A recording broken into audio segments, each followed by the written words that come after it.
Bows, TKOs, yeah. Bows, TKOs, we got bows, TKOs, yeah. Bows, TKOs, we got bows, TKOs, yeah. Bows, TKOs. Bows and TKOs. We are live, episode 114, coming at you from the Valley. I'm your host, Shane Gillette, for this weekly MMA podcast, streaming anywhere you get podcasts and videos on YouTube. And we got a good show today. It's been a crazy week for me. Clearly, my voice isn't 100%, which is wild. For Labor Day weekend, I got me and 6 of my best buds, a nice little penthouse B&B on the Las Vegas Strip. We did our fantasy football draft. Your boy got CMC with the 10th overall. Pretty stoked about that. And yeah, we had a good time. We got into Vegas Friday. Me and a couple buddies drove down there together. We got a fucking like the best seat in the house to, what was the club name? I can't remember the club name. I'm not a club guy, to be honest, but one of our buddies hooked it up. Bottle service. Although my birthday was July 9th, he had a birthday celebration. They brought a Magnum bottle of champagne from the top. This lady in like this, dancing outfit, bring it down, confetti everywhere, my name on the strips. It was insane. It was in Caesars. Yeah, I can't remember the name of the club. But we had quite a night, as you could expect. And then we had the draft at noon on Saturday. Our B&B had a pool table, poker tables, having some fun, good views on the strip. Got some good dinner. Went and played some blackjack tables together at the Golden Nugget in Old Vegas. The whole table pretty much made $500, $600 profit on some blackjack. So you can't complain about that. Well, I got my buddy to ride with me to a roulette table. I said we're going to throw half of our winnings on red because there was a group of London guys, first time in the States for a bachelor party on red. I'm typically on black guy. Went on red, we lost. I said, we're going to hit again because it's been like 6 blacks in a row, and we're going to double it up. Put all the rest of my winnings on red. We hit. Got the London guys to buy in. We hit again. So I was a little bit excited, and I think that led to my voice being gone. Not sure if that was the only thing, but had a good time. Some time in the pool. I drove back home Sunday evening after getting brunch with my cousin. A couple guys ended up staying and going to a club again Sunday night. Flew back home Monday. Absolute savages. Because, yeah, my voice has not recovered. And I delayed doing the podcast to a point where you could at least hear me talk about what I need to talk about. But NFL back last night, Thursday night football, Eagles, Cowboys, what a doozy. Amazing start to the NFL season. First Sunday night, Bills, Ravens, potential number 1 seed on the line. My Pittsburgh Steelers going to MetLife. So Rodgers could face his ex-former Jets, and Justin Fields could face the Steelers. I'm super hyped. Oklahoma, Michigan on Saturday. Montana, Grizz playing. It's the best time of year, man. It really is. But let's talk about the sport we came here to talk about. We have, to be honest, a lot of action that happened in the MMA world. There was no UFC event on the holiday weekend, but we will talk about what went down, and we will preview tomorrow's early card, UFC Fight Night Paris. I love me an early day, get some brunch, maybe a couple beverages, got the fights, got football. After a week in Vegas, there's nothing I'd rather do than sit my ass home and watch some football. But let's talk about some fights that have been announced, because there has been a lot. On September 13th, Alexander Hernandez gets his wish. He said, put me in UFC Noche. He is fighting Carlos Diego Ferreira, who had the bout against King Green scrapped. That's an absolute banger. We got Punahele Soriano taking on Nikolai Veretinikov, UFC 320. October 11th, we got Walter Walker taking on Muhammad Usman. So 2 brothers of some famous fighters going at it. Then some fights added to UFC 321. We got Umar Nurmagomedov taking on Mario Batista. Virna Jandiroba and Mackenzie Dern also fighting for the interim title because Valentina Shevchenko had let her title go so she could fight Zhang Weili, which is pretty bonkers in all reality, the fact that Mackenzie Dern's fighting for the title. Not to slouch on Mackenzie, but she is a fan favorite. Definitely a favorite of mine and probably any other gentleman. But we look at her last few bouts. She's beat Lupi and Amanda Hebos, but she lost to some of the top of the heap. Jessica Andrade, Amanda Lemos. Beat Angela Hill, lost to Yan Xiaonan. So she's really seeking a quality win, and she gets to fight Virna, who she already fought and lost to. She's went through the divorce. She's been very transparent to some of the life happenings and how she hasn't been the best of herself. So I do expect the best, Mackenzie Dern. But the fact that she got the strap is a little head scratching. I mean, Tatiana Suarez pulled out of her last fight. Jan already fought up there. I mean, there's not a clear cut, but big win for Mackenzie Dern getting a chance at the title. We have Alan Nascimento taking on Rafael Estevam November 11th. And we're booked all the way to the end of the year. Some fights getting announced. Then we had 3 added to UFC 322. We have Leon Edwards taking on Carlos Prates. I was hoping to see him fight MVP, but Leon Edwards probably wanted an easier opponent, so he was down for that. And then, of course, the champ Valentina Shevchenko-Zhang Weili matchup. I think we all saw it coming. And finally announced at the Madison Square Garden Arena, Jack Della Maddalena is Islam Makhachev. November 22nd, we have Abdul Rahman Yakyayev, the Chechenian who had a great bout in Dana White Contender Series, already getting booked against Rafael Cerquera, November 22nd. Also on the 22nd card, Alex Perez and Asu Almabayev in flyweight. And then December 13th, we have Brandon Royval and Manel Kopp. Can we please get Brandon Royval in event sold-out arenas only? I'm so sick of him fighting in the Apex. But before we talk about what happened in the world of MMA, let's preview what we have set up ahead of us. So clearly we're going to talk about the Paris card today in full breakdown mode. But after that, we have another week off, September 20th, no UFC. And then we go to San Antonio for UFC Noche. To be honest, a pretty lackluster Noche card. But the fights that we have, the main event, Diego Lopez, Gene Silva, that should be an absolute banger. Rob Font doesn't get a fight. Raul Rosas Jr., he pulled out, so he gets David Martinez 12-1. We got the Hernandez-Diego Fajeda fight. Rafa Garcia, Jared Gordon. Kevin Gastelum, Dustin Stoltzfus. Jose Medina, Dusko Todorovic, probably fighting for a roster spot. Claudio Puelles, Joaquim Silva, Tatiana Suarez, Amanda Lemos, Zachary Reese, Sadiqus Dumas. And the rest of the fights are meh, not worth talking about. Then the next week, the end of this month, we go back to Perth, Australia. Really awesome banger here. Carlos Olberg, Dominic Reyes. We got Junior Tafa, Ibo Aslan. Ramon Tavares, Jack Jenkins, Ivan Urslan, and Jimmy Crute. This is a quality matchup here. Jake Matthews and Neil Magny. We got Tom Nolan and Charlie Campbell. Navajo Sterling, Rodolfo Bellato. And some decent Aussies, but not many other quality fights on that card. And then we turn around to start October back at T-Mobile for UFC 320. Magomed Ankalaev in the rematch against Alex Poatan Pajeda. Merab Dvalishvili, Corey Sandhagen. Yuri Prohaska, Khalil Roundtree. That's absolutely bonkers. Josh Emmett, Yusuf Zalal.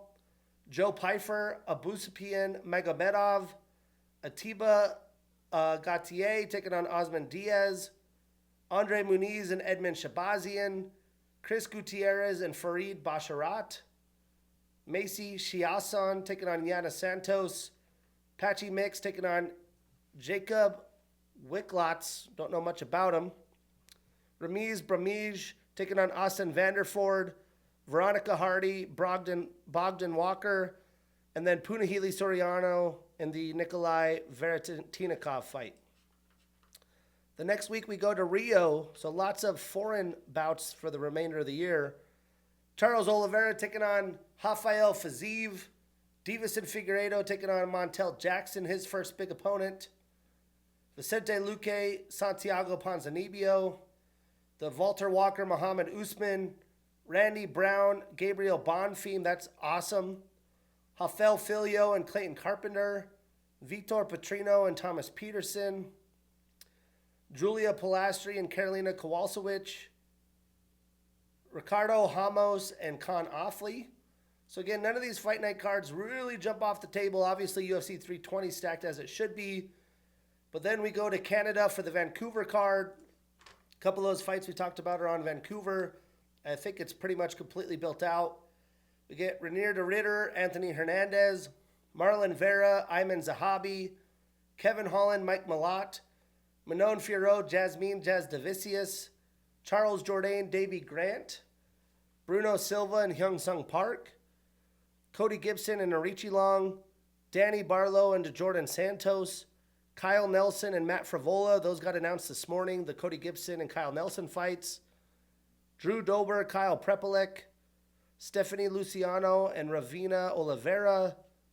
I actually like that Canada card more than Rio, Perry, Noche, and Perth. And then the next week we go to Abu Dhabi. We have Tom Aspinall, Cyril Gahn for UFC 321. The Virna Mackenzie Dern fight. Volkov, Jailton Almeida. Umar Nurmagomedov, Mario Batista. Alexander Rakic, Azamat Murzakanov. I mean, this card's stacked. Ikram Aliskerov, the Iron Turtle, Jungyang Park. Ludovic Klein, Matush Runbecki. Azat Maxim, Mitch Raposo. Chris Barnett and Hamdi Abdulwahab. Yasmin Lucindo and Jillian Robertson. So that's a solid card. Then we go to start November, back to the Apex, sadly. As of now, Ketlin Vieira, Norma Dumont, Isaac Delgarian, Yardir Del Valle, Alan Nascimento, Rafael Estevam. And clearly these cards aren't fully booked out yet. November 8th, to be determined. November 15th, UFC 322 and MSG. Jack Della, Islam, Valentina, Zhang Weilei, Leon Edwards, Carlos Prates, Aaron Blanchfield, Tracy Cortez, Bo Nickel, Rodolfo Vieira. Some solid fights there. I'm excited to see how that card gets fully built out. And then before Thanksgiving, we go back to Qatar. And the headliner as of now, not fully signed, rumored, Arman Sarukian, Dan Hooker. There is a rumor Paulo Costa is fighting somebody, maybe an Israel Adesanya rematch or against Shara Bullet. We got Jan Blachowicz, Bogdan Guskov, Alex Perez, Asu Almabayev, the Yakiev, Rafael Cerquera fight, and then Ilya Toporia's, I believe, older brother.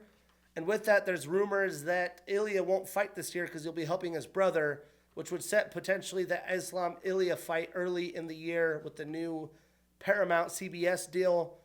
So the pay-per-view solid, the fight night cards, solid cards, nothing to write home about. But I am excited for that Vancouver card. If I was living in Seattle, I would definitely find a way to go see it. But let's talk about what's happened around MMA this past week. We'll talk about Brian Battle here in a minute, but he did sign with the PFL. The White House event is confirmed. It will happen in June of 26. The press conference and weigh-ins will take place at the steps of Lincoln Memorial. What a sight that will be. I pray to the MMA gods. It's John Jones, Tom Aspinall, Conor McGregor, the biggest of names. A guy I've been tuning into, Richie Lewis won the Cage Fury belt this past Saturday with a unanimous decision over Benny Orozco. Hopefully he's on the brink of a UFC contract. We had the RAF Wrestling event, American Freestyle Wrestling, some awesome bouts. We had Nathan Tomasello with a unanimous decision over Matt Ramos, 4-3. Yanni Dakamahales take decision over Bajrang Punia, 5-1. Evan Wick over Jason Nolf, 10-8. Jason's been taking some tough L's lately. Kyle Dake dominating Dean Hamidi, 11-0. Alejandro Rivera beating Holly Holm. Holly Holm in her mix a bag of tricks in a wrestling event, 9-7. With a good showing. Bo Nickel decision over Jacon Cardenas, 6-4, or Cardenas. And then Wyatt Hendrickson over Mustafa Elders, 14-1. So some massive names. Ramos losing, Yanni with a nice win, Nolf taking a tough L, Dake handling business, Holly Holm competing, Bo Nickel winning, and Mr. Heavyweight himself, Wyatt Hendrickson, Captain America, 14-1. We also had Dirty Boxing down in Miami. Jairzinho Rosenstrike with the new heavyweight title, round 1 knockout over Akeem Cleveland. We had James Cannon with a round 1 knockout over Hector Lombard. Brian Battle with a round 1 TKO over Derek DeFreitas. He made weight. Now he is signed to the PFL. Jessica Rose Clark with a unanimous decision over Claudia Zamora. Maybe sets her up against Paige Van Zant. We have Sergey Martinov with a unanimous decision over Phil Haas. Landon Quinones with the decision over Mike Breeden. Levi DaCosta with the decision over Chase Sherman. He also did bare knuckle. Alex Caceres getting back in the win column. Round 2 TKO over Sean West. I hope we get to see him back in the UFC. And then Tyson Nam with a round 1 TKO over Ricky Bandejas. Obviously, a lot of ex-UFC talent over there in Dirty Boxing. They must be paying pretty well. Then we also had Misfits Boxing, where he had Darren Till with a 3rd round knockout over Luke Rockhold. He took it to him. Just nice left-right, 1-2 combos all night. That right was landing on Luke. Luke, can you please retire, my dude? I'm assuming he needs the bread, but man. And then Tony Ferguson, thank God, got a round 3 TKO over Salt Poppy. We also had the Contender Series. This week I was all about it because of the man opening the card, Tommy McMillan. Absolute insane fight. Got steamrolled in the first round, almost knocked out, got put in a deep guillotine. How he got out of it, I have no fucking clue. He said, you'll have to break my neck to get me out of there, and that's the dog that he pulled out of him. And then through rounds 2 and 3, he had the young David McGoyan tired, and he did work. He rocked McGoyan multiple times. Seemed like his power was picking up, his timing was. He had McGoyan's face all bloodied up. A very amazing way to start the night. Dana White went live on his Instagram talking about the fight. Obviously, Tommy McMillan, a 3-time state champion wrestler out of Montana. I'm always representing the Montana boys, 406 represent. And he did work, man, earning that UFC contract. Definitely a little surprising with his striking defense in that fight. But when you see a fight like that, you can't knock the technicality. Both guys had to dig deep. They were dogs in that fight. You just got to make it happen, and Tommy did. Then we had Antoine Ho in his 2nd Contender Series showcase. He trains at the lab here in Phoenix, losing to short notice fill-in LFA champion Eduardo Chapelin, who was also on The Ultimate Fighter, coached by Daniel Cormier. It was like a week notice. It was a banger in the first. There was an illegal knee that didn't get called illegal. Ho was down. Definitely a tough break for him. It was a back-and-forth fight the rest of the fight, but Chapelin got the win but did not get a contract. Then we had 36-year-old Canadian Mandel Nalo at lightweight doing work against Samuel Silva. Very nice striking. He trains out of TriStar. Great to see him get a contract. At middleweight, we saw Michael Olegchuk's brother, Cesare Olegchuk, destroying Theo Haig. He's now in the UFC, another brother tandem. And then we had Jean-Paul Labaznoyani with a round 1 knockout over Jack Congdon. Tommy getting the contract. David McGoyan getting his win money in the fight of the night. Chapelin didn't get a contract. Mendel, Cesare, and Gene do. The Contender Series is rolling after a tough first episode. But let's preview this early action. We got Fight Night Paris. To preview this card, it's not full of star power, but it is pretty deep. Has some quality fights with some great matchmaking. We did lose the Pitbull fight as his opponent making his UFC debut did not make weight. Seems like he will be cut from the UFC and not get his chance. Tough break for the guy coming over. I do think the main event is a title eliminator.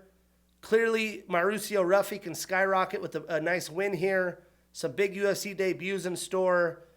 Ferris Ziam pulling out definitely sucks, and the loss of the Patricki fight, not great. So I'm going to preview this a 7 out of 10, or a 6 out of 10. I had originally previewed it a 7 out of 10, but expect the Paris card crowd to show up, show out. They're always going to be hyphy, especially with the local fighters putting on a show. Some good fights we will not break down. We have Shauna Bannon taking on Sam Hughes. Contender Series alum Sam Patterson taking on LFA alum Trey Waters. We have Omar C taking on Bredson Ribeiro. William Gomez now moved to the main card taking on KSW champ Robert Ruchala. And then Eris champ Axel Sola taking on Reese McGee. I'm taking Sam Hughes, Sam Patterson, Umar C. I think Umar dominates. William Gomez. That fight might be better than I think, but Gomez is tough. And I am taking Reese McKee as well as an underdog. So let's kick this off in the prelims. We got Renat Gladiator Fakhretdinov, 33 years old with a 23-1-1 record, taking on Andreas Bain Gustafsson, 34 years old with a 12-2 record. Now this fight's a fun fight. It is a big jump up in competition for Andreas, but I'm all for it. He looked fantastic in his UFC debut against Chaos Williams. You know, he's already in his mid-30s, so he's not a spring chicken. And Renat has done well. He's pretty much dominated since coming to the UFC, although he has fought a lot of close decisions. He really can't afford a loss here at 33-year-old against Andreas. And Andreas in the clinch is an absolute unit. I'm not sure why Renat had been out for almost a year. You feel like this is the time you got to be active, but I'm excited for this fight, so let's break it down. Now, Renat has a combat sambo style. He has an orthodox stance. He trains out of American Top Team. He's on a 22-fight winning streak with a draw. He's 3-0-1 since 2023. 11 of his 23 wins are via knockout, 6 via submission, so 17 of 23 via finish. And Andreas has a Greco-Roman wrestling style. He's a Brave, KSW, and Contender Series alum. He's on a 4-fight winning streak, 2-0 in the UFC, 8 of his 12 wins via knockout. Now, Andreas showcased aggression and great cardio in his UFC debut, but we didn't get to see great striking when it wasn't in a clinch situation. He just kind of went straight at chaos, closed distance, and Renat's very skilled, but he's going to have to deal with the early onslaught in round 1 by Andreas, but he was able to do that against Carlos Leal, who's also an offensive unit, and similarly aggressive, but typically uses wrestling to mix things up to win. I'm not sure if Renat's going to be able to wrestle Andreas and take him down. So it'll be interesting if he can avoid the clinch situation, but I am going to pick Renat Fakhretdinov, but I'm avoiding this on any parlays where possible. Moving on in the prelims, we got Brad Tavares, 37 years old with a 21-11 record, taking on Robert Brzic, 35 years old with a 17-6 record. Now, Brad is one of those OG UFC vets still in the sport since Tough back in 2010. You know, Robert lost to Ihor Potieria in his UFC debut after racking up wins in Octagon, but he didn't look very good in his last fight. You know, Brad has struggled against stiff competition, but I do think he'll be too well-rounded for Robert in this fight. Breaking it down, Brad trains out of Extreme Couture. He's an Ultimate Fighter alum. He's tied with Michael Bisping for the most wins in UFC middleweight division history with 16. He has the most bouts in UFC middleweight history at 26. The most fight time in middleweight history, 5 hours, 37 minutes, and 35 seconds. The most decision wins in UFC middleweight history at 14. He's tied with Neil Magny for most decision wins in UFC history at 14. The most decision bouts in UFC middleweight history at 19. The most unanimous decision wins in UFC middleweight history at 11. He's tied with Rafael Dos Anjos, Bilal Muhammad, Merab Dvalishvili, and Kamaru Usman for most unanimous decision wins in UFC history with 11. He's tied with Krzysztof Jotko for most split decision wins in UFC middleweight history with 3. He's on a 1-fight winning streak and is 2-3 since 2023. 5 of his 10 losses are via knockout. Now, Robert is an Octagon alum. He's on a 1-fight losing streak and is 0-1 in the UFC. He He's 2-1 since 2023. 11 of his 17 wins are via knockout. Now, I do expect Robert to look to pressure Brad. I'm sure Brad will mix in his fair share of takedown attempts to try and win the fight. Keep him down to the octagon and keep Robert guessing. Striking will be fairly similar, but I do expect Brad to have that experience advantage. For that reason, I'm taking Brad Tavares. We are putting him on that parlay. We marking that ish down, and we getting that bread. Moving on. We got Marcin Tybura, 39 years old with a 27-9 record and the number 7 next to his name, taking on Ante the Walking Trouble D'Elia, 35 years old with a 17-3 record. Now, clearly, the UFC heavyweight division is desperate for some new blood, so insert Ante D'Elia, who is at the edge of his prime and has done very well in the PFL. He won the $1 million tournament back in 2022. He has wins over the likes of Renan Ferreira and Denis Goltsov. But Marcin is a big, underrated heavyweight. He continues to prove people wrong as he nears 40 years old in November, but he is coming off 2 hot prospect wins, with wins over Mick Parkin and Janata Deniz. Breaking it down, Marcin trains out of Syndicate and MMA. He has a black belt in BJJ. He's an M1 alum and former champion. He has the second most decision wins in heavyweight behind Andrei Arlovsky, the second most control time at 1 hour, 12 minutes, and 30 seconds, the second most top position time, 56 minutes and 31 seconds. This is all at heavyweight. The second most total strikes landed, 1,622, also behind Andrei Arlovsky. He's on a 2-fight winning streak, 4-2 since 2023. 10 of his 27 wins are via knockout, 7 via submission, so 17 of his 27 wins via finishes, and 5 of his 10 losses are via knockout.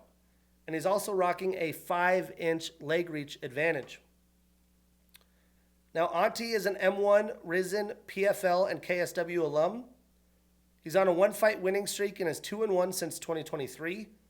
12 of his 25 wins are via knockout, 6 via submission, so 18 of his 25 wins via finish, and 4 of his 6 losses are via knockout. Now, Ante has lived off finishes for the most part in the PFL, but I expect Marcin to be able to clinch him, take him down, and control Ante to bring the fight wherever he wants. If Marcin stands and trades, it definitely can get interesting, but I think Marcin is too skilled compared to what Ante has faced in the PFL. For that reason, I'm taking Marcin Tybura. We are putting him in that parlay. We marking that ish down, and we getting that bread. So originally in the main card headliner to start, we had Patricio Pitbull taking on the Sin Kita. Again, Kita missed weight, probably being cut from the UFC. So now the kickoff to the main card is that William Gomez and Robert Ruchala fight. But we'll kick off the main card where we have Belohi, the Zulu Warrior Oki, 29 years old with a 10-2 record, taking on Mason, the Dragon Jones, 30 years old with a 12-2 record. I absolutely fucking love this matchup. We get 2 men just now hitting their prime at the very beginning of it. Belohi is newer to the UFC, and this is Mason's second chance with the promotion, so he cannot afford a loss here. Oki likes to stand and strike, time his power shots because, it's intense, and he can explode. He has that athletic ability. Now, Mason is much more well-rounded, and although he still has power in his hands himself, he'll probably look to take Oki down and wear him out to avoid that power. Breaking it down, Belohi is a Contender Series alum. He's on a 1-fight winning streak, 3-1 since 3-1 in the UFC. 5 of his 10 wins are via knockout. Now, Mason is a Cage Warriors alum and former champion.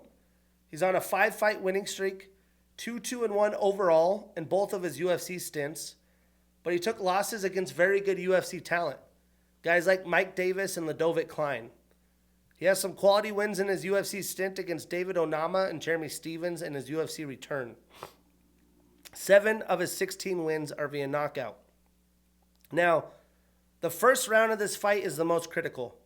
Can Mason keep up his footwork and avoid the offensive explosions from Oki? Or can Oki avoid the takedowns and control the pace and control the tempo of where the fight goes? Also, can Oki avoid getting in a firefight and not gas himself out? I do believe the longer the fight goes, the more it favors Mason, and he just has more ways to win. For that reason, I'm taking Mason Jones, but I'm avoiding that on any parlay where possible. Moving on, we got Modestas, the Baltic Gladiator Bukauskas, 31 years old with an 18-6 record, taking on Paul Bearjew Craig, 37 years old with a 17-9-1 record. Now, Paul has been sticking at light heavyweight. He didn't look very good in his last outing only 3 months ago, and he's nearing 38 years old. Modestas is on a winning streak, but his last bout wasn't impressive, and I thought he actually lost the fight. He isn't active enough offensively, so who knows how this fight plays out. I could see a world where Paul pulls guard, Modestas throws 3 punches around, who knows, but I'd like to think Modestas is more confident in this one. Breaking it down, Modestas is a Cage Warriors alum and former champion with 1 successful title defense. He's on a 3-fight winning streak and is 5-1 since 2023. 10 of his 18 wins are via knockout, and 4 of his 6 losses are also via knockout. So to knock out or be knocked out. Now, Paul has a BJJ style with a black belt in BJJ. He has the second most submission wins in UFC light heavyweight history with 6 behind Glover Teixeira. He has the most triangle choke submissions in UFC history with 4. He's on a 3-fight losing streak, also had a no contest, so he's 1-4-1 since 2023. 13 of his 17 wins are via submission, and 5 of his 9 losses are via knockout. Now, I honestly don't expect a finish in this fight unless Paul can find a way to get the younger Modestas down and get his BJJ working. I do think this is going to be an ugly back and forth, tick for tack, split decision. I think Modestas has better striking. Obviously, he has age on his side.